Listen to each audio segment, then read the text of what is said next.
اتنا پیار تھا کہ وہ آپ کی زندگی کے ہر پہلو سے چھلکتا تھا. ایک وقت ایسا آیا کہ اللہ تعالیٰ نے حضرت ابراہیم کو بہت زیادہ مال عطا فرمایا.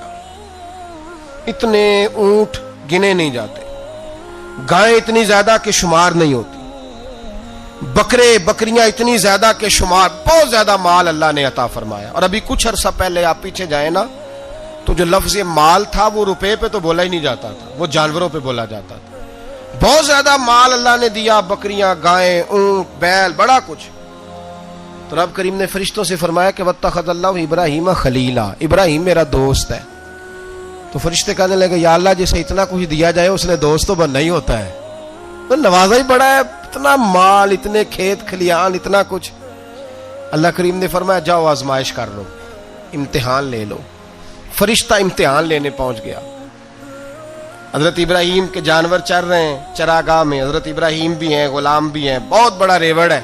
آپ تشریف فرمائیں. ایک فرشتہ آیا تو کھیت میں چھپ کے بیٹھ گیا اور بلند آواز سے کہنے لگا سبحان اللہ والحمد للہ ولا الہ الا اللہ واللہ. یہ تسبیح بڑی پسند ہے, محبوب نے ان کی فضیلت بیان کی. اب وہ حضرت سیدنا ابراہیم علیہ السلام کھڑے تھے تو وہ کھیت میں بیٹھ کے تسبیح پڑھنے لگا سبحان اللہ والحمد للہ ولا الہ الا اللہ. حضرت ابراہیم کہنے لگے یہ میرے رب کا نام کون لے رہا ہے, بڑی اس کی میٹھی آواز ہے, بڑی کون ہے. ڈھونڈنے لگے, گھومتے گھومتے اس کے پاس چلے گئے, فرشتہ انسانی شکل میں. تو میرے رب کا ذکر کر رہا تھا؟ اس نے کہا میں ہی کر رہا تھا. فرمانے لگے یار ایک دفعہ پھر نہیں کرتا؟ تو کہنے لگا ابراہیم پہلے تو میں اپنی مرضی سے کر رہا تھا, تو کہتا ہے تو پیسے لگیں گے, پیسے ہیں تو کر دیتا ہوں. حضرت ابراہیم کہنے لگے بول تو کیا لے گا, میرے اللہ کا ذکر سنانے کا کیا لے گا؟ کہنے لگا جتنی بکریاں آپ چرا رہے ہیں ساری دے دے تو میں اللہ کا ذکر سنا دیتا ہوں. اور آپ نے فرمایا بس جا تیری ساری ہوئی, میرے رب کا ذکر سنا. اور پھر شروع ہو گیا سبحان اللہ الحمدللہ ولا الہ الا اللہ واللہ اکبر. حضرت ابراہیم علیہ السلام کیف میں, یار پھر ذرا سنا, نا علما وچ پھسا سانو, تو یار دی گل سنا سانو, ذرا دوبارہ سنا. پھر سنایا, ایک دفعہ پھر کہا. فرشتہ کہنے لگا بس جی آپ کے پیسے پورے ہو گئے. حضرت ابراہیم کہنے لگے چل ایک دفعہ اور سنا.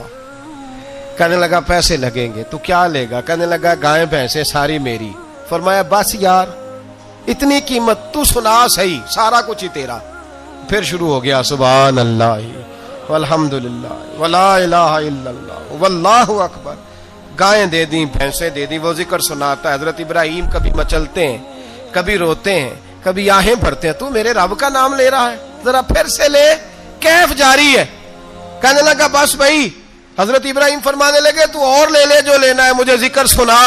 اس نے کہا ابراہیم بکریاں میں لے چکا, گائے بھینسیں میں لے چکا, اونٹ رہ گئے, سارے لے لوں گا پھر ذکر سناؤں گا.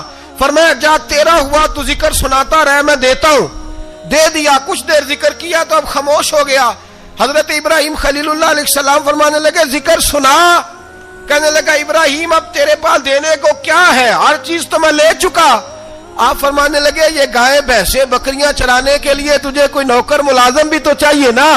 تو اس طرح کر, مجھے رکھ لے, میں روٹی نہیں مانگوں گا, کھانا نہیں مانگوں گا, تو اللہ کا ذکر سناتا رہنا, میں تیرے جانوروں کی نوکری کرتا رہوں گا. حضرت ابراہیم علیہ السلام نے جب یہ کہا نا, فرشتے کی آنکھوں میں آنسو آ گئے. تر دامنی پہ شیخ ہماری نہ جائیے, ہم دامن نچوڑ دیں تو فرشتے وضو کریں. فرشتہ رو پڑا اور کہنے لگا ابراہیم مجھے سینے سے لگاؤ, آپ واقعی اس قابل ہے کہ اللہ آپ کو اپنا دوست بنائے, واقعی اس قابل ہے کہ رب آپ کو اپنا. حضرت ابراہیم علیہ السلام کا خدا سے محبت کرنے کا نرالا انداز. اور میرے بھائی یہی محبت انہیں میرے مصطفیٰ سے بھی تھی.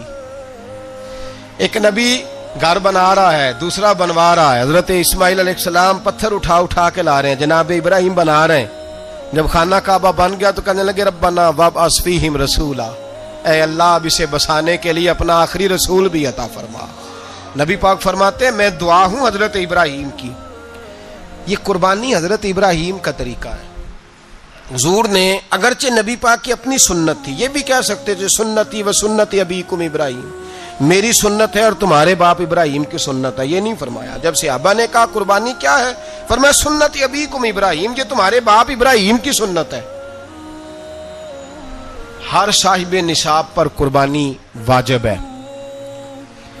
جو زکوٰۃ کا نصاب رکھتا ہو اس پر قربانی واجب ہے، یعنی ضروریات سے زیادہ اتنے پیسے جتنے پیسوں سے زکوٰۃ فرض ہوتی ہے اتنے پیسے جس آدمی کے پاس قربانی سے پہلے آ جائیں اس آدمی پر قربانی کرنا واجب ہے. بکرا، چھترا، دمبا 1 سال کا یا دمبا 6 مہینے کا ہو پر اتنا بڑا محسوس ہوتا ہو کہ لگے کہ 1 سال کا ہے، اس کی قربانی ہو سکتی ہے. جانور میں کوئی عیب نہیں ہونا چاہیے، اتنا کمزور نہ ہو کہ ذبح جہاں اسے کرنا ہے وہاں وہ چل کے جا نہ سکے، اتنا کمزور جانور نہ ہو، اس کے اندر بظاہر کوئی اتنا بڑا نقص نہ پایا جاتا ہو، کانا نہ ہو، لنگڑا نہ ہو، کوئی اس کی ہاتھ نہ کٹے ہوئے ہوں، ایسا نقص جو واضح ہو. بکرا 1 سال کا، گائیں اور بھینس یہ 2 سال کی، اونٹ 5 سال کا. اب اس میں یہ ہے کہ ہمارے بہت سارے دوست چونکہ ہم دیہاتی لوگ ہیں تو پوچھتے ہیں کہ دوندا نہیں ہے تو چوگا نہیں ہے، تو یہ ہماری پنجابی کی اصطلاحات ہیں، پنجابی کی. شریعت اسلامیہ نے سال بتائے ہیں، یہ تو ہم نے اپنی آسانی کے لیے یا دیہاتوں میں جو ماحول تھا اس طرح کا جانور لیں، خوبصورت جانور لیں. جو نصاب ہے وہ بھی میں نے آپ کو بتایا، لیکن ایک اور پہلو بھی ہے. نبی پاک صلی اللہ علیہ وسلم پہ زکوٰۃ کبھی فرض نہیں ہوئی، کبھی حضور پہ زکوٰۃ فرض نہیں ہوئی. نبی پاک صلی اللہ علیہ وسلم کے پاس اتنا سرمایہ کبھی اکٹھا ہوا ہی نہیں کہ زکوٰۃ فرض ہو.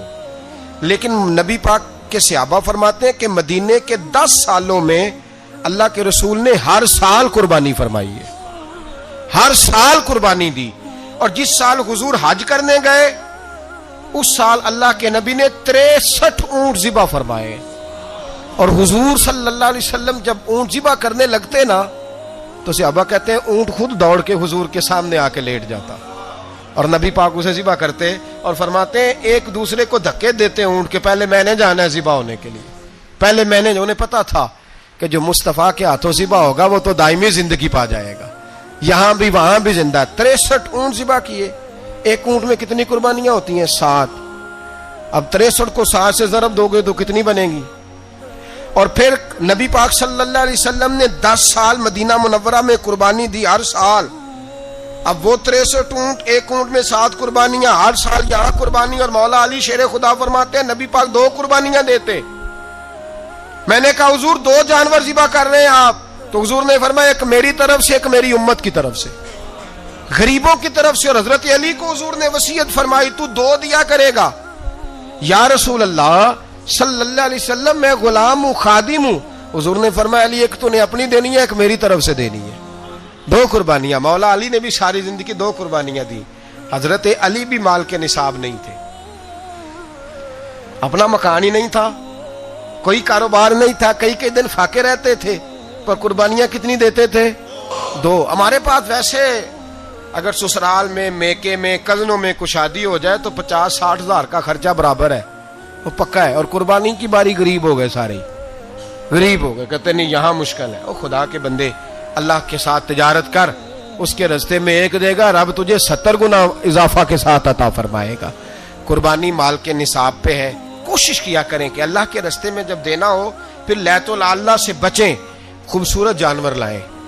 جن کو اللہ نے توفیق دی ہے ان کے لیے نصیحت ہے، جن کو اللہ نے توفیق دی. میں نے اپنے حضرت صاحب کو دیکھا ہے، وہ کہتے تھے کئی جانور اللہ نے بڑا نوازا ہے. کہتے ایک میرا ہے، ایک میرے ماں کا، ایک میرے باپ کا ہے، ایک میرے فلاں استاد صاحب کا، ایک میرے پیر صاحب کا ہے. یہ جانور غوث اعظم جیلانی کا نام کا دے رہا ہوں. اور پھر ایک بڑا خوبصورت جانور بندہ ہوتا اور حضرت خود ان کو چارہ ڈال رہے ہوتے. تو حضور یہ کیا ہے؟ فرمانے لگے یہ میں رسول اللہ کے نام پہ قربان کروں گا، یہ نبی پاک کے نام پر قربان کیا جائے گا. جن کو اللہ نے حیثیت دی ہے وہ کوشش کریں اپنے محبوب کی طرف سے بھی قربانی کریں. نبی پاک کے نام کی قربانی دے، خوبصورت سا جانور پیارا، پھر اس کی خدمت ہو، پھر اس کی قربانی دی جائے اور نبی پاک کے نام پر قربانی دی جائے. حضور نے خود وصیت فرمائی حضرت ابو بکر صدیق کو، قربانی بڑا حسین عمل ہے. اور میرے نبی پاک صلی اللہ علیہ وسلم نے ناراضگی بھی فرمائی. ذرا خوگر حمد سے تھوڑا سا گلا بھی سن لے. میرے حبیب نے فرمایا جو طاقت کے باوجود قربانی نہ کرے وہ ہماری عیدگاہ میں عید کی نماز پڑھنے نہ آئے، وہ نہ آئے. اور یا رسول اللہ جو کرے گا، فرمایا قربانی کے جانور کا خون کا قطرہ بعد میں زمین پہ گرے گا، اللہ اس کے سارے گناہ پہلے معاف فرما دے گا. اللہ اس کے سارے گناہوں کو بخشے گا. قربانی کریں, خوبصورت انداز میں کریں اللہ کی رضا کے لیے. بزرگوں نے لکھا ہے 3 حصے کرو گوشت کے, ایک